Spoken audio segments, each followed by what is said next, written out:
Welcome to Making Art Work, a series of conversations with artists who are full-time in their field. This week, our guest is guitarist Angel Ocasio. A native of Nashville, Georgia, Angel's musical upbringing began in the church. Specifically, one Sunday when Angel was 7 and his Uncle Big began to teach him to play keyboard. Within months, Angel was playing in a gospel band with his uncle called the New Gospel Travelers. Angel performed and recorded as a keyboardist with them until the age of 10. Uncle Big and Angel later formed a gospel group entitled New Faith, cutting an album together. Although Angel had been playing keyboard since the age of 7, a fire ignited in him at the age of 13 to play the steel guitar after witnessing the legendary Derek Campbell play at a church assembly. By the age of 14, Angel was traveling the East Coast as a notable steel guitarist, playing both lap and pedal steel. Angel continued to perform as a steel guitarist until the age of 17, when his family relocated to Macon, Georgia. There, he began to pursue the electric guitar as his primary instrument, fulfilling a vision his grandfather had seen of his grandson when Angel was just a young boy. Angel made his debut on the Macon music scene in 2015 as the house guitarist for Soulful Sundays at the Recess Bar and Lounge.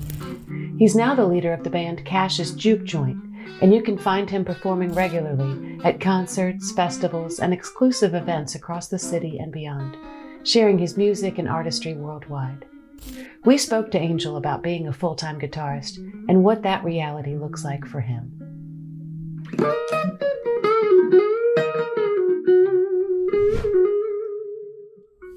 So music I started when I was 7. I actually started on the piano. My uncle, Uncle Big, he called me over in church one day and just told me to come over. Hey man, I'm gonna pull you over, show me how to play one note on the keyboard. And we just started from there every Sunday.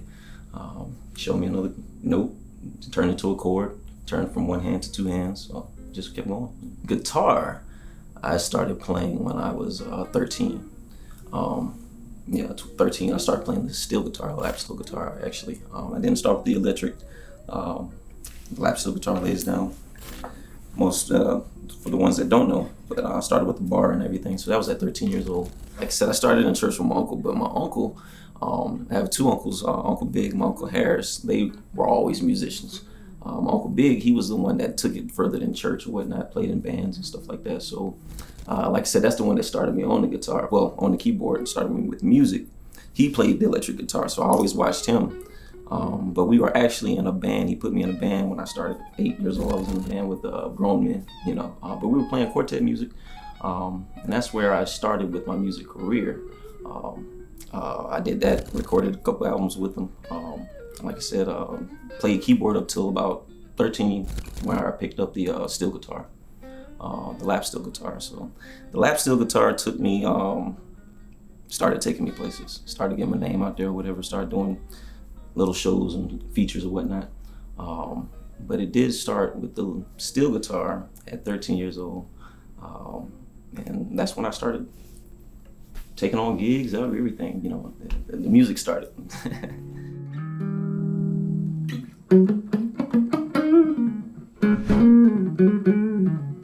I was, like I said, I started in a quartet group with my uncle. At 7 years old, we started gigging. By the time I was 8, I was playing with this group. So I could say at 8 years old, yeah, it started at the top. Shoot, I'm pretty sure it was no more than $50, yeah, which was a lot of money for my, candy store money.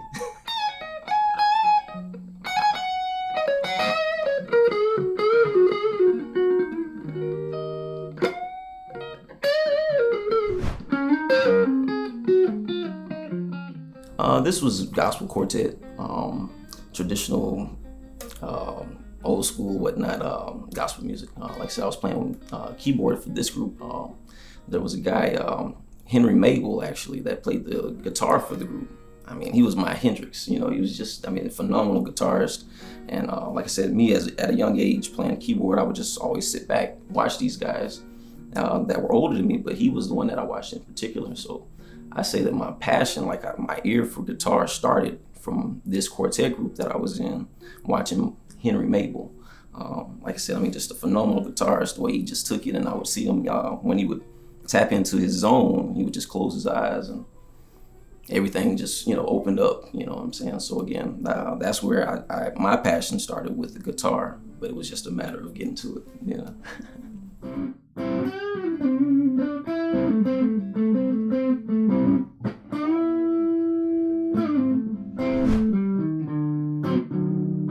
I did learn how to read music in school, yes. But have I used that in my career? Not much. Not much. I'm an ear musician. I did play in jazz band. I played in marching band in school. I actually played the saxophone in marching band. But it's always been ear for me, just raw music. And so yeah, never actually taken courses, other than, seminars and stuff like that, little classes and whatnot, but nothing that I went to school for, no.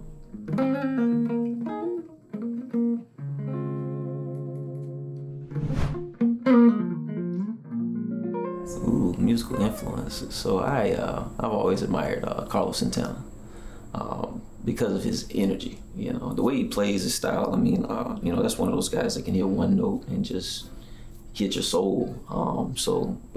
And that I've always admired. Again, his performance for sure.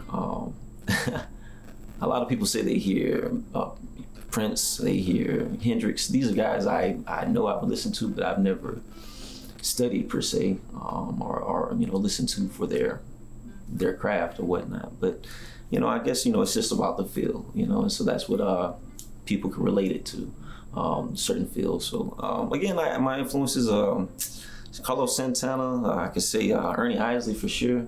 Definitely an Isley fan, Ernie Isley. But George Benson. I love George Benson. So, but just I can start naming guys, but those are like some guys at the top of my head for sure. Just from being in Macon and whatnot, Hendrix influence came from Macon. A lot of people don't know about Johnny Jenkins, but this is one guy that, again, if you listen to Johnny Jenkins' music, you'll hear Hendrix and where Hendrix got his style from. So that's just one fun fact about Macon and whatnot. And so as an influence, I could say also as well Johnny Jenkins, just from the history that I've learned from living in Macon about Johnny Jenkins. So underrated, but definitely a great.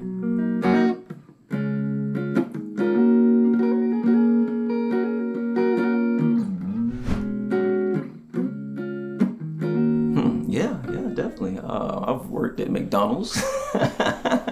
I've had several jobs, administrative jobs, working in the office and stuff like that. Just going through that frustration of being in a box, as a creative. So I've dealt with those experiences or whatnot, but I say that music is where it's at for me. I have to give it all. The last job I worked that was not music related, I was a dental hygienist assistant. I worked for the district health department. Doing paperwork, like I said, numbers, insurance codes, all that kind of good stuff. Yeah. It was nice, but couldn't stay, couldn't last. It was cool, when I first started, it was something that I figured I could take on, maybe to, see how long. Like I said, it was for stability or whatnot. I had a nice office on the 6th floor of a building, so I had a nice view to look over. That's just not where my heart is, or heart was at the time for sure. Sitting in the office doing other things, I was good at my job, but sitting there thinking about what I want to be doing, thinking about playing the guitar, thinking, shows, or seeing myself doing this or that or the third, looking at music, listening to music, in an office and 4 walls. It just got old after so long. I lasted, I think I was at the last job for maybe a year and a half, 2 years tops. I couldn't take it anymore. I knew it was time for me to get out. I saw that it was time for me to invest more time into what I was doing, into my craft. And since that time, that's when I've seen things progress.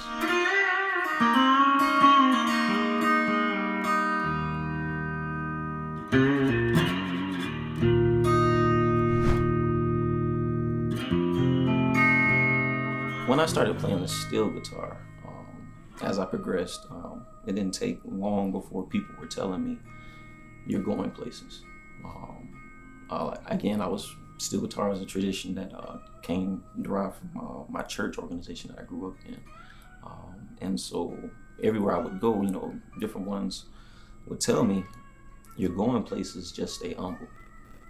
And so everywhere I went, it went from one place to the next, and it just seemed like everywhere I played, somebody would tell me, "You're going places, just stay humble." So it made me think, hey, I have something. Music isn't what I ever expected. Again, my uncle just called me over one day, and I just started playing. I picked it up. It was something that I discovered that I had a gift for. So, but after people telling me, it just helped me realize, like, maybe this is something that I need to hone in on. As I never heard myself, I just always heard the compliments. I was always playing. So, but that's where it started.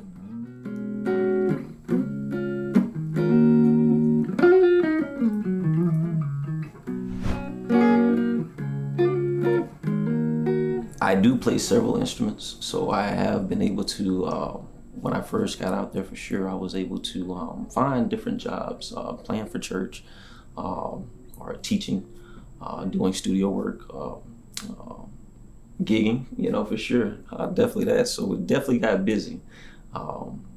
In order to be a full-time musician, you have to have several things going on, for sure. So I am thankful that I do have several, talents that I can stay stable with. But it is a challenge sometimes. You can get your hands tied into, too many pots. And that's what I've had to deal with as well, especially over the last 5 years. Just taking on too many things. It was good for the experience. It was good for the practice. That's how I always kept it in my mind. Everything that I did was just practice for the next thing. And it has helped, for sure. So, but, just development and, getting to the point where it's like, hey, I have to, again, hone in on my craft. And that's where we are.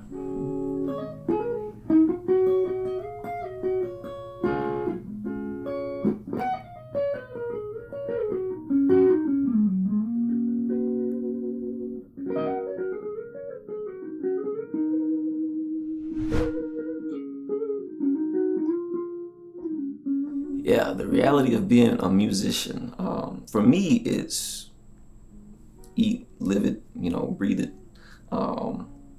I do play the guitar a lot. I do play my music a lot.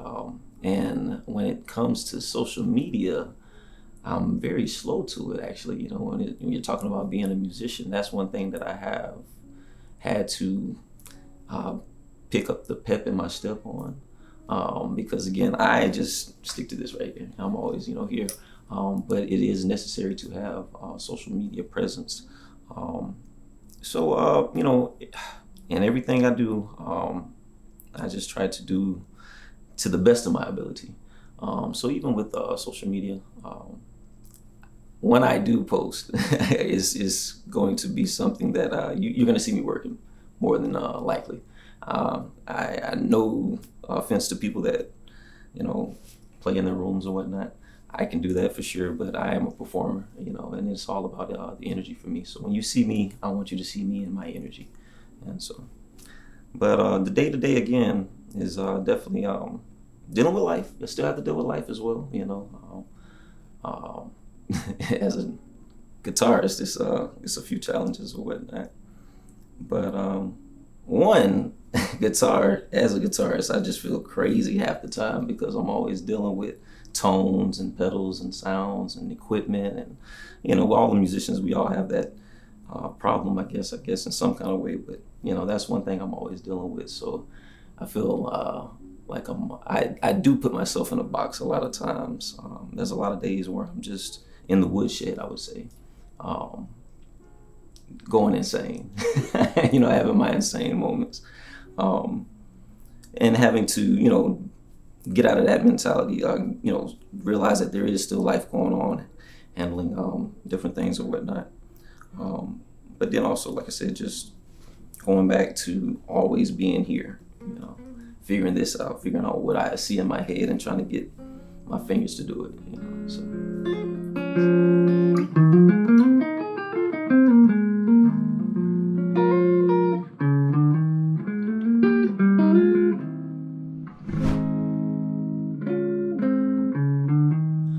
do. I like to play. Again, I'm more of a performer. I do write. I have written more instrumentals than anything. Again, I do produce music as well. Performing keeps a lot of my time booked up, but I do try to, again, make more studio, do more studio work, I should say, in the in between time as well. So.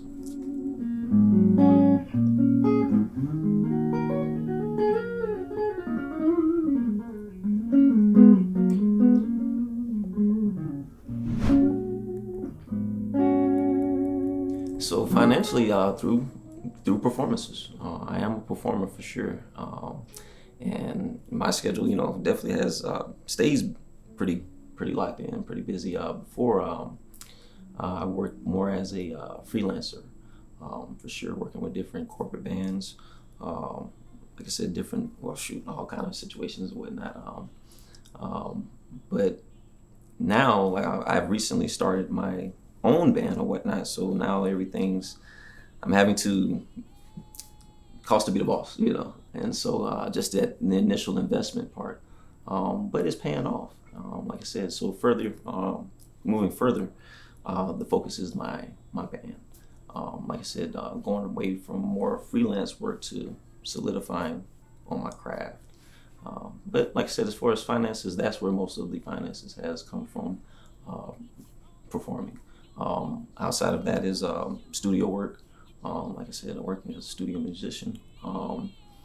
Lessons I also teach, and so again, having those different avenues for sure. I want to use me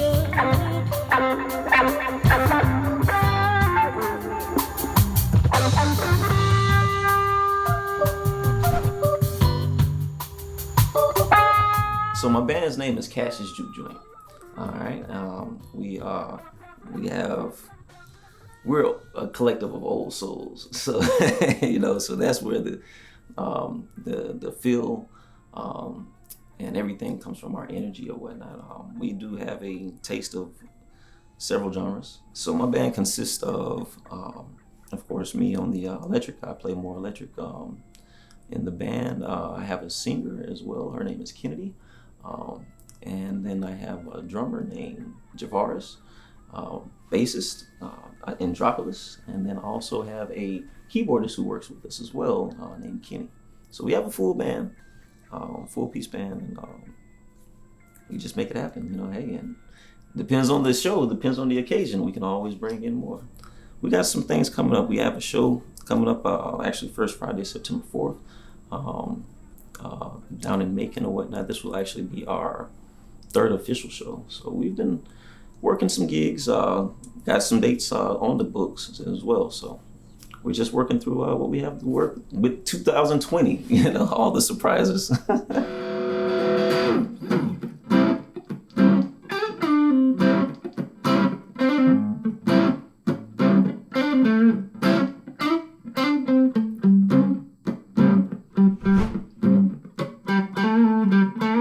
Gave me a well-needed break, that's for sure.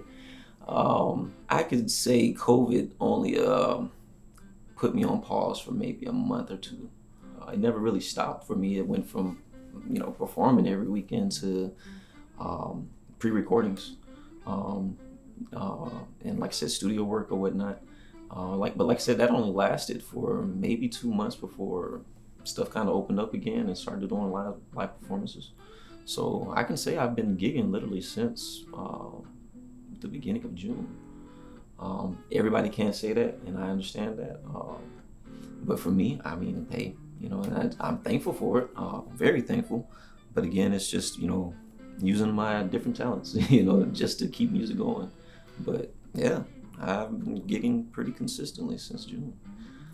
Yeah, so, but I mean, the only thing that I can say as far as the effect on me is just, the if about it. We gotta, finding the gig or, where to play or whatnot. What I've done with my band is found a venue where we're outside, where it's safe. We have plenty of space to social distance from each other, so people are able to come out and feel comfortable enough and safe enough to enjoy live music. We got a bar, we got food, so it's just a nice little time. But we're keeping it going for sure. Yeah.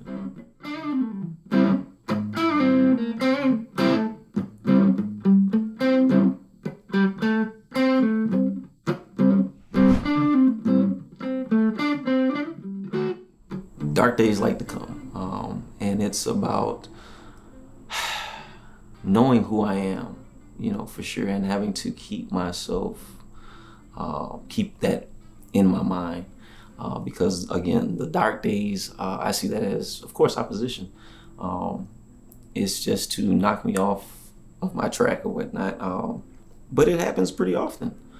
Because again, this is a challenge. As a guitarist, a musician in today's time, dealing with what we're dealing with, it is a lot to question. It's a lot to, it is a often thing.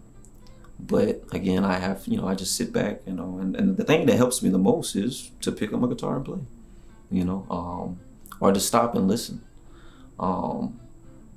One thing that I learned to do was to record myself, because again, I've always just honed in on playing. I never concentrated much about recording myself on video or camera, audio or whatnot. But I started recording myself, and so I'll listen to my band or stuff that I've done before, and it'll just remind me of who I am, what I'm doing, because I know that it's not me that gave me this. This is a gift.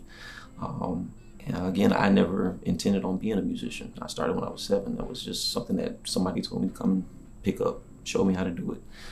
So I know that it's not me. But the fact that I am doing it, and the fact that I get the reaction that I get from when I do it, lets me know that this is something I'm supposed to be doing. So again, just constant reminders around myself when those dark days do come. Because they do come, they come often.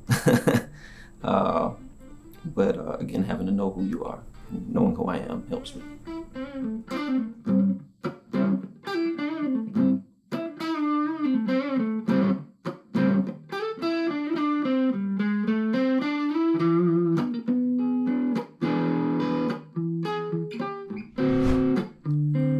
My advice to give someone who wants to be a guitarist: just let go. Let go. I mean, when I stopped thinking so hard about it, thinking that it was complicated. I mean, I tell anybody when I teach, after you break your hand, after you get past that part of, oh, my hand hurts, you've got it, and just keep going, because again, at that point, keep learning, but the main thing, people want to do when they play the guitar is just, take it there, let go. It's not as hard as it seems. If you want to do it, you can do it. It just takes some time, just like anything, But if you're dedicated to it, you'll get it. But definitely, let it go, because your soul has to shine, through an instrument like this for sure. Through any instrument, let your soul shine. But definitely with the guitar, that's what makes the effect.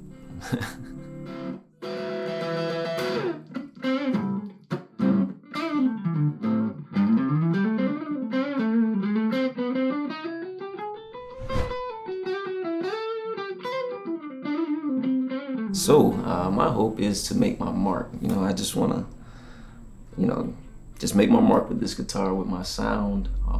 I've never been one to, go for fame or glory for it. I just love what I do. And so I just want to share that with people, and that's what I enjoy the most. I mean, I'm doing what I want to do already, in that sense, because again, I get to perform for people.